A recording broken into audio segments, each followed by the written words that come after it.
So Kamala Harris brought her fake Southern accent having ass to Atlanta yesterday. And she got up on that stage. Before she got up on that stage, she came out to Quavo and Megan Thee Stallion got up on that presidential rally stage and started twerking in her blue Democratic outfit, which was a small skirt with a crop top. I'm highly disappointed in the city of Atlanta. I'm highly disappointed in the city of Atlanta. She came here, she's from California, but she came here with a fake Southern accent. Look at the way that she was talking, trying to get our attention. You're trying to get our vote, and the crowd goes crazy.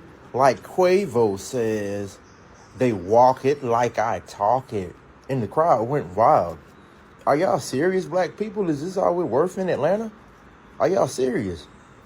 She comes putting on this fake accent. She's an Indian from California with a white mother. She's never lived in the South. She's married to a Caucasian man. Where did this accent come from? This entire speech was a cringe. It was hard to watch. Like my bones were aching while watching this speech. This wasn't even a speech. This was a circus, a clown show. Come on, y'all. We got to do better than this, Atlanta. The liberal mainstream media has been working overtime trying to prop up Kamala Harris as the next big thing in American politics. We see headlines and sound bites pushing the narrative that if you don't support her, you must be a bigot or worse. But is this really the sentiment across the board? Well, MSNBC legal analysts conducted a roundtable discussion with 4 black male voters about the upcoming presidential election and how having Harris as the Democratic nominee has affected their vote. And their answers, well, let's take a listen. How much pressure, if any, do you feel to make the commitment and engage the conversation or the support for Kamala Harris from community before you've heard anything in terms of what her platform is? Rather significantly. Being an HBCU alum and D9 member, we've already seen that push and that call for all of us to rally behind her. She already had my vote based on, and we had this conversation early in the year, the Biden administration actually campaigned on forgiving student loans, and they forgave my wives. That was a direct benefit for me. So they had my vote solidified on that. But I do feel like the symbolism of the moment does urge us a little bit more, even without hearing the platform, to be behind it. It's kind of double for me personally because it's kind of like you're almost a villain if you have a question, right? It's almost like, you're anti something because you question something.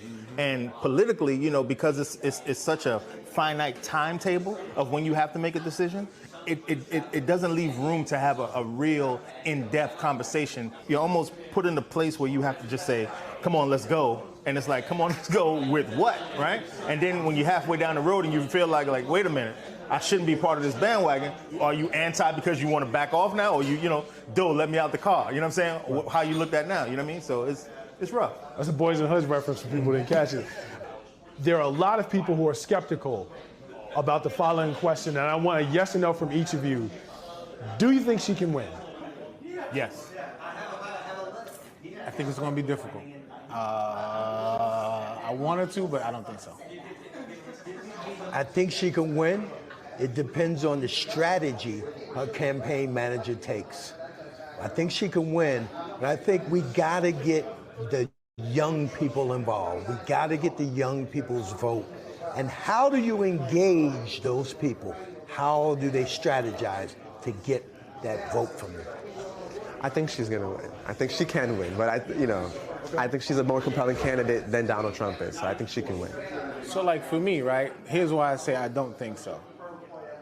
Everything that we've seen in the realm of American politics since 2016 till now has been because we had a black man in office. So he won 2 consecutive terms, and as Kurt said earlier, when we were having a conversation, and we paid 3 times much hell since then. Now to up the ante with a black woman in office, I just think it's going to be hard. So I hope I'm wrong. So as you can see, Alex, a lot of ground covered there. All right, so all of these people are pretty much already all in for Harris, which is exactly what you'd expect from fake news MSNBC. Don't expect them to talk to random people on the streets. They got to carefully pick who they interview to fit their narrative. And even with this careful selection, you can still hear some hesitation and lack of full-on enthusiasm for Kamala Harris.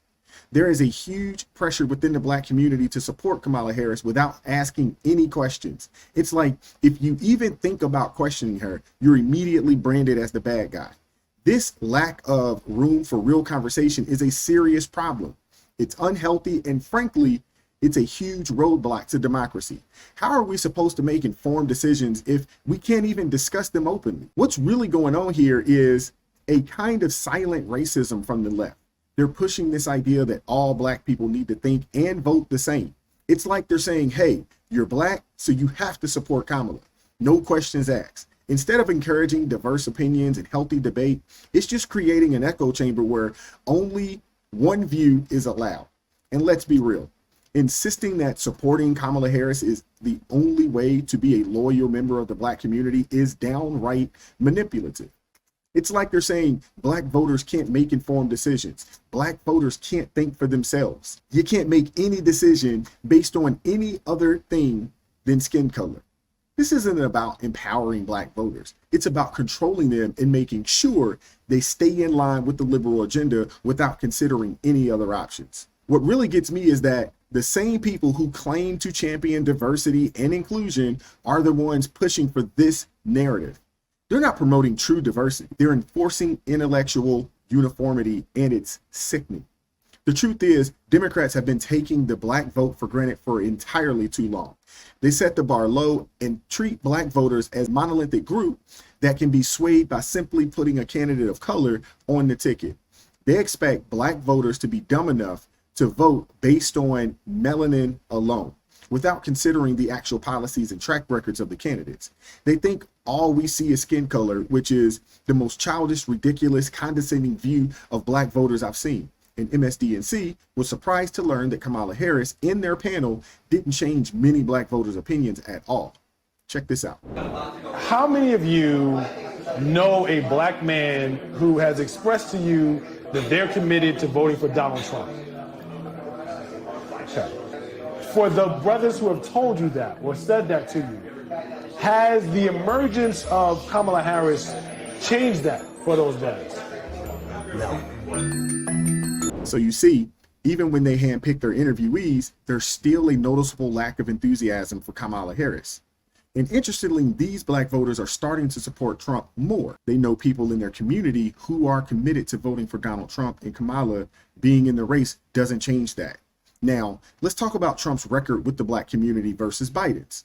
Under Trump, we saw the lowest Black unemployment rates in history, the passage of the First Step Act, and opportunity zones to encourage investment in underserved communities. Compare that to Biden's record, which includes supporting the 1994 crime bill that led to mass incarceration of Black Americans and his history of controversial statements. Kamala Harris's record is as equally problematic. Her rise in politics has often been attributed to her relationship with San Francisco's Mayor Willie Brown, which raises questions about merit. As California's Attorney General, she avoided taking a strong stance on criminal justice reform, even in a state as progressive as California.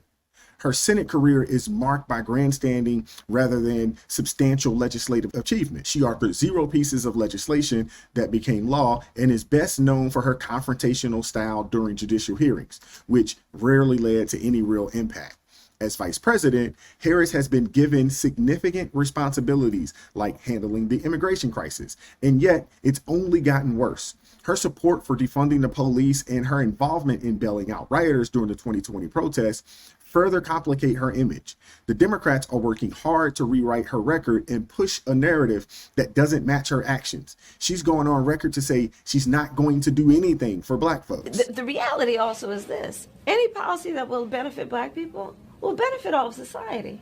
Let's be clear about that. Let's really be clear about that. So I'm not going to sit here and say I'm going to do something that's only going to benefit Black people. No, let's really be clear about that. So I'm not going to sit here and say I'm going to do something that's only going to benefit Black people. No, let's really be clear about that. So I'm not going to sit here and say I'm going to do something that's only going to benefit Black people. No. She supports a practice that has unalived more black children than anything else. Think about this. Dating back to the early 70s, late 60s, over 24 million black children have been unalived in the womb. And that is a major policy that she is running on. More death, more destruction. That's the only real policy that she's running on right now, guys. Think about that. She hasn't done anything to stop illegal immigration, which directly impacts black neighborhoods, as Chicago. But I'm supposed to vote for her because she's now identifying as black? Make that make sense, man. Democrats demand that you celebrate Harris for precisely what she had no control over, but ignore whatever she has actually said and done or not done. If you point out how she is being celebrated for being diverse, precisely because she has no accomplishments to celebrate, you are definitely a racist and a sexist. Cut it out. Identity politics never makes sense. It's just emotional manipulation, and I'm sick and tired of it. I hope you guys are as well. She's a pandering grifter, just like all of them, who cares only about power, not the people. They're literally telling us to vote for her because they know better, and they have decided that black people and women are not allowed to vote for anybody else. Like, I can get not voting for Trump because you don't like him or you don't care for his policies or something along those lines, whatever. But they will vote for this incompetent administration and not even realize they're being replaced. They're voting for their own demise. And by the time they actually figure it out, it'll be too late. But let me know what you guys think. Like, share, subscribe to the channel. Drop me a comment down below. I appreciate all the love and support. Consider joining the ARP family. It supports me, the team, the channel. It gives us the ability to do what we do on a day-to-day basis. God bless each and every person that has joined the ARP family thus far. Keep God first in your life. Stay prayed up. And I'm going to catch up with you all next time. Peace.